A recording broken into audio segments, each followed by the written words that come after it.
Ash, thanks so much. Really appreciate it. I wonder if you might just take a few minutes and tell us a little bit about your journey in academics and athletics and Yeah, yeah, how that led you to applying to business school. yeah, definitely. Well, so I'll start. I'm originally from the UK, from a place called the Isle of Man. Played a lot of tennis growing up, and lived in Spain for a while, and played professionally before ending up at UVA for my undergrad. Um, and did sort of I did a finance degree from McIntyre, and spent 3 years in New York in investment banking, and actually another year in London in investment banking as well. And it was at sort of after a year in London, it was at that point that I started really looking at going to business school.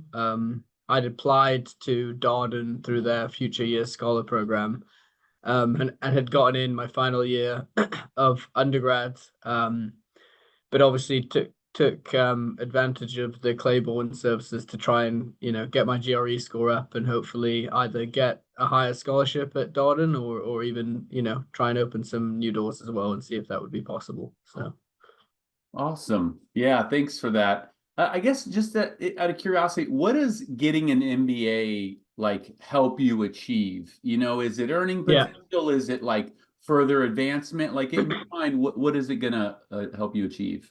yeah. I mean, a big one for me is I've kind of zoned in on wanting to work in the investing world. So whether that's I mean, right now it's private equity. And what I've found, at least from my experiences, is that like a lot of the more senior people that I've worked with have a really good understanding of sort of the different functions of a business. And so they kind of have a little bit more refined of a view on whether a business is good or not based on sort of the education that they've gotten at their MBA. And then, quite frankly, also, I'd love to stay and work in the US longer term. And so, getting my MBA in the States obviously helps with that in terms of the working visa situation. So Awesome. Yeah, that's helpful. I guess I'm curious, what has been the most difficult part of the application process to business schools?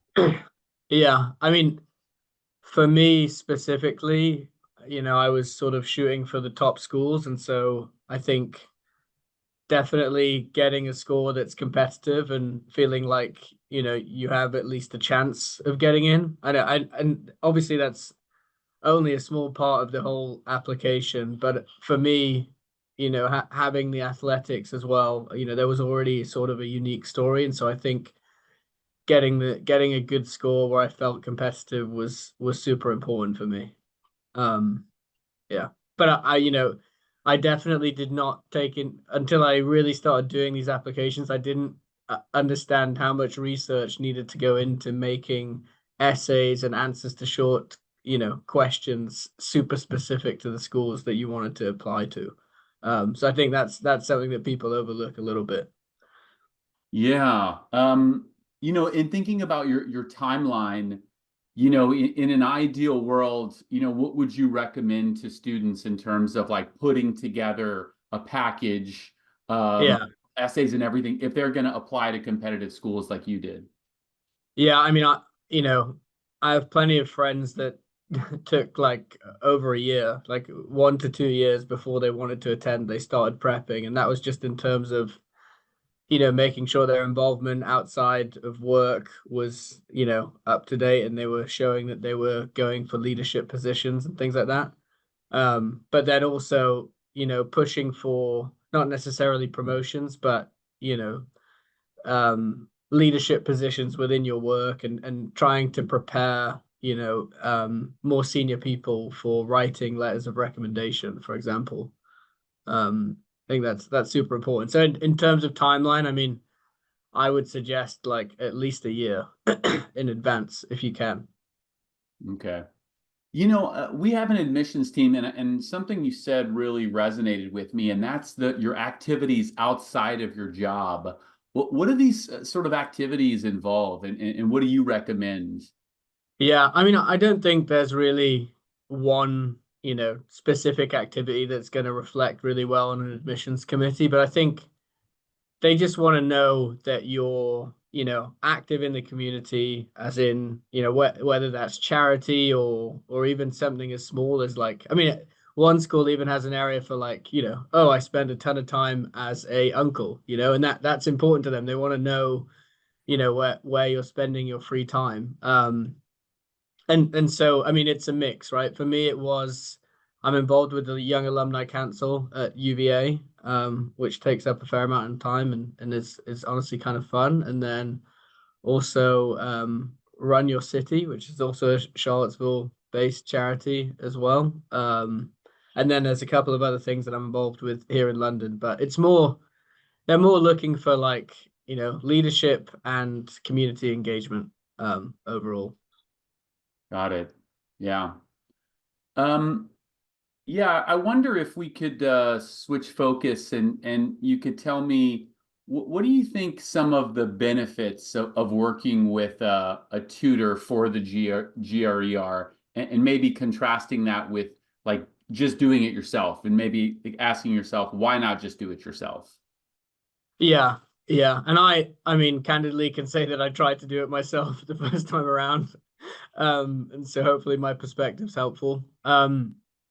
Going into it, I thought all I'd need was just pure like volume and hours and just, taking as many practice tests as I could and eventually, figuring out how to answer every question, perfectly just through like memorization essentially, right?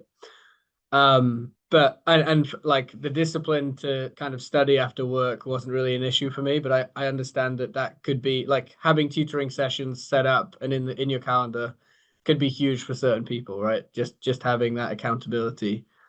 But what I found most valuable were definitely like the explanations and the way that yourself and Clay were able to sort of provide multiple ways to answer the same question. Because I think, when you look online, there's usually like, a question is solved, right? And you're trying to work, if you got it wrong, you're trying to work out how to get there. And there's usually only one way that they show you online, right?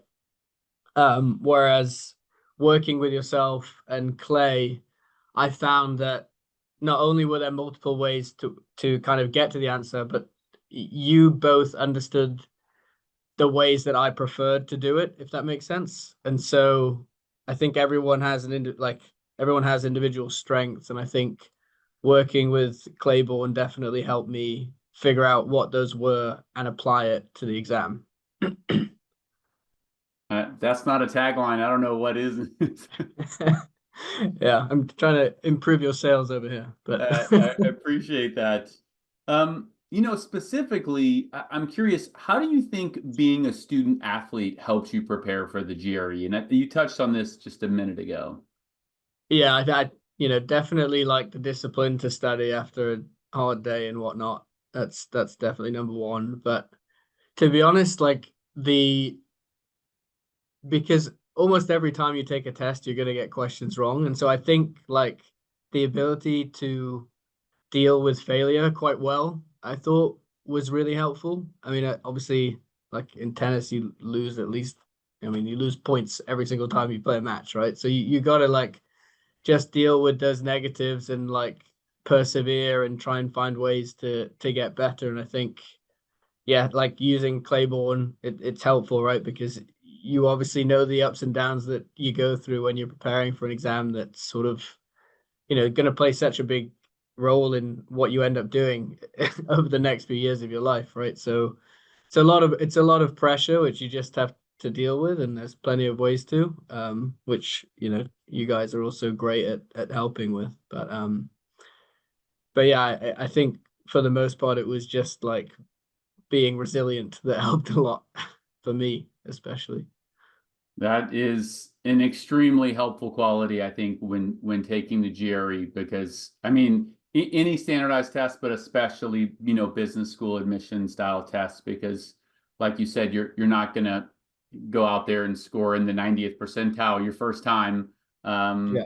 And so just, yeah, having that resilience and discipline is extremely helpful.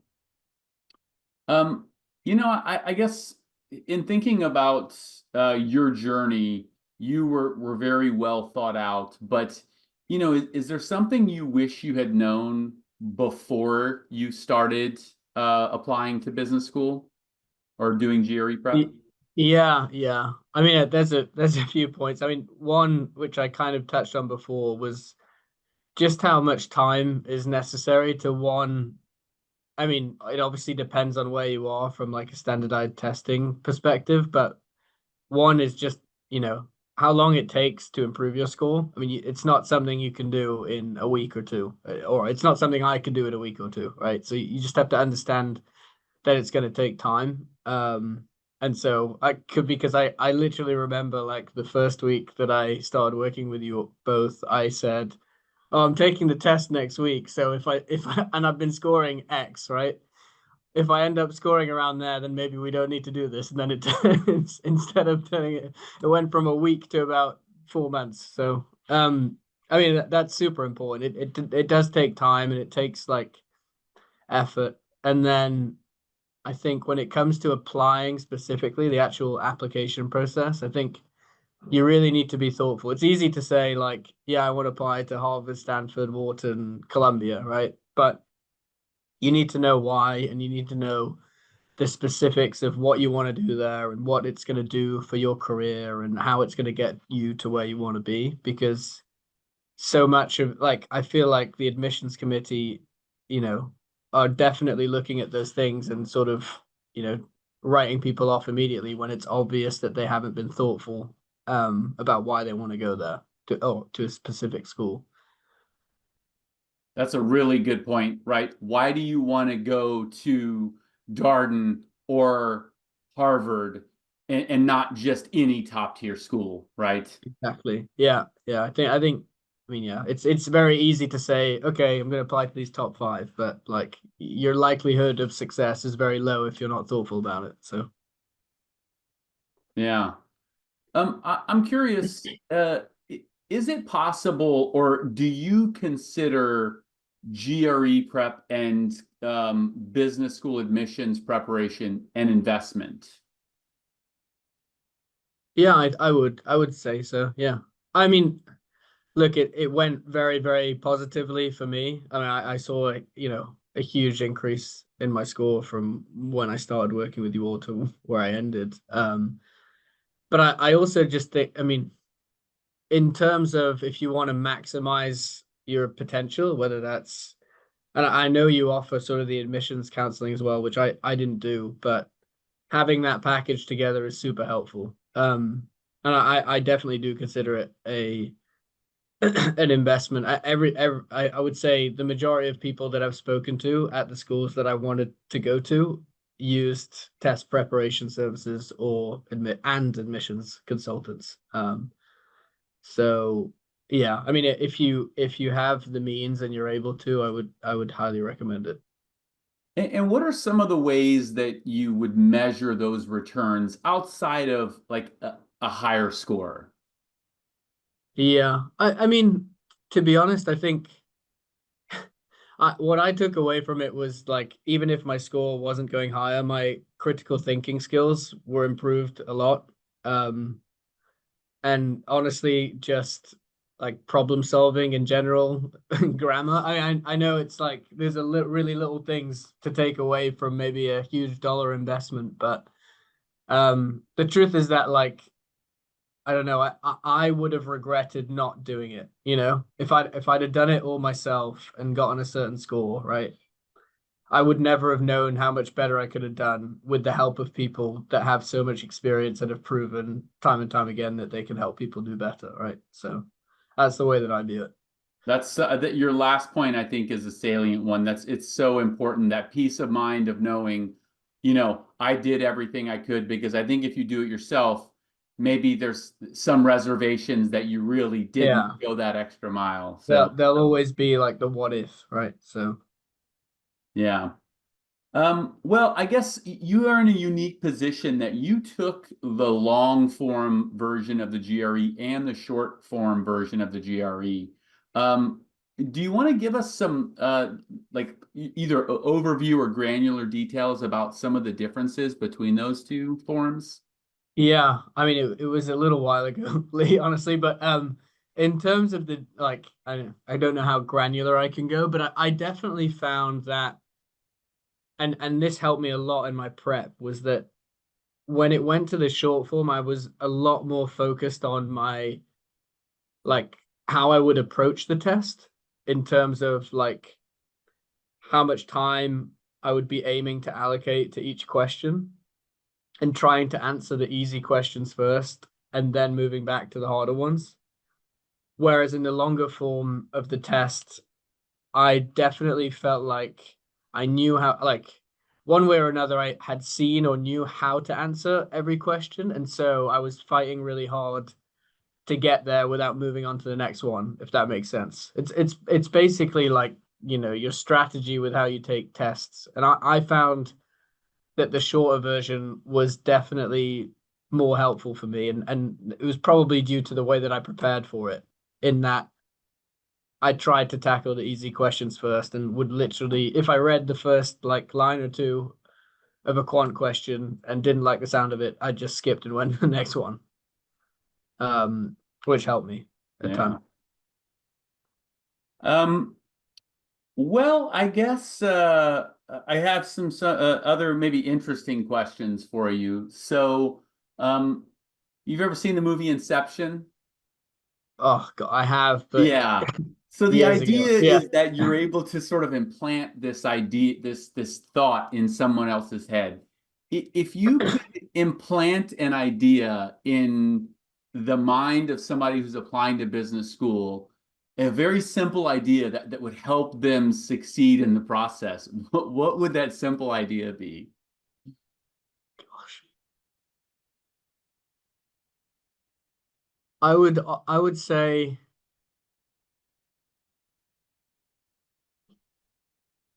be slow and steady over trying to cram like early and fast.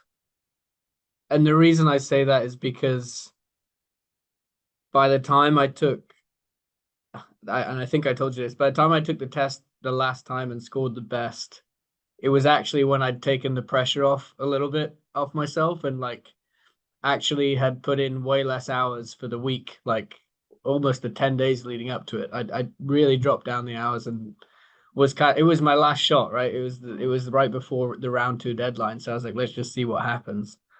Um, and it went really well. And I think part of that is because I had built up all that knowledge and through the practice over the preceding sort of few months. And it had finally like gone in, if that makes sense, instead of I don't know, it definitely felt like it was in my like long-term memory rather than my short-term memory. And so I think going slow and steady rather than cramming really early is better. And it also just keeps you in a more positive place rather than expecting a lot very quickly. Yeah, that's And I great. think that there were probably some very much more creative answers to that question, but I couldn't think on the spot. No, I know, and I sprung this one on you. I recently watched Inception, and so that's why it kind of like, came to mind. All right, one final question. Is there any part of GRE prep that's you would think of as fun, or is it all grueling? No, no, I mean you have to be like a little bit messed up in the head to think it's fun. And there are some bits that I enjoy. No, yeah, exactly. Like I actually did enjoy a lot of it. I don't know. I found that like when I was on the tube to like work or if I was like in a lift, these small moments when usually you're like on Instagram or on Facebook or whatever. And instead you have like a Quizlet open and you're like testing yourself. I find that kind of fun because it's like you're testing your brain instead of looking at dumb stuff that really doesn't help you, in a lot of ways. So I found that somewhat fun. And also just like trying to sneak in like a vocab word every now and then in daily conversation was a good test. I mean, you could say that was fun. Others would say it was a bit silly, but So that's your advice to the world. Look at Quizlets and not Instagram, right? For your own mental health, maybe. Yeah, yeah, I would. That I'd implant that in someone's head. Like, but Uh, yeah, yeah. Why? Is there a part that you find fun? What you would find fun about it? yeah, well, I'm happy you did that. Yeah, maybe we can do some role reversal. You can ask me some questions. Yeah. I enjoy the questions, especially the ones that I look at and say, I'm not sure I know how to solve this. And that's the beauty of the GRE and the GMAT and the executive assessment is they find these very simple concepts and iterate them in a way that you really have to think outside the box. And I think that's a very useful skill in the types of things that you're going to be doing in business school and probably what those jobs lead to. So I enjoy those problems that I can't immediately figure out how to solve. Yeah. Here's another question I'll spring on you now since we're here. Is there anything you think I could have done better while I was preparing? You're kind of a special case, and I'm not just saying this. I think the student athlete piece, that like resilience, and I mean, you were putting in really like long study hour weeks. I mean, I think some weeks when we were setting your schedule, you were putting in a full-time job in GRE prep, and that's very rare. Many students will come in and do 5 hours a week, and so. Um, and you also weren't too hard on yourself when you had those weeks where either your score stayed the same or went down for some reason. And so it's really hard for me to come up with something. I think in many cases you are an ideal student, which is Keep one of that the one on reasons the why. put that one on the recording for me. Yeah. Any other questions you have for me?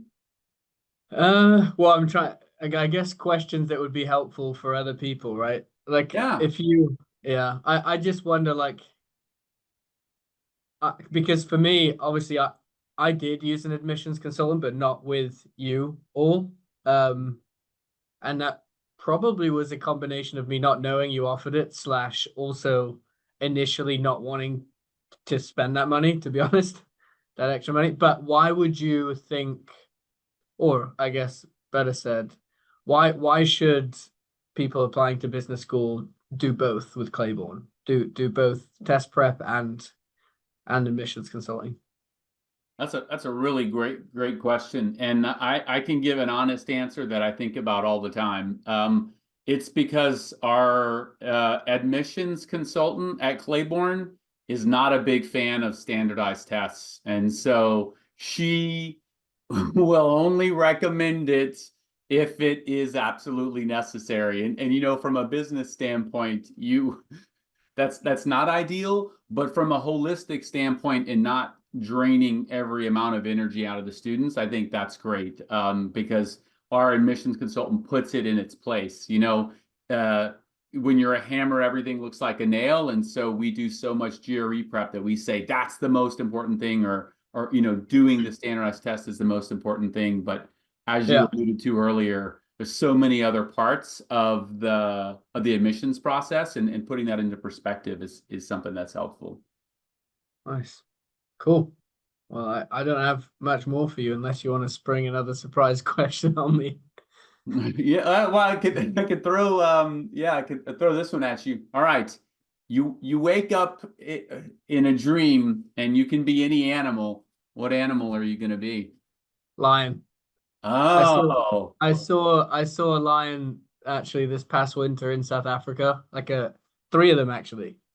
And I don't know, it's kind of nice. I mean, even though they were, yeah, I guess technically they're like in a, what is it, like a game reserve. So they are they, I guess they are like enclosed, but it's just a lot of freedom, right? And you're also the like king of the jungle. So it's like a lot of freedom.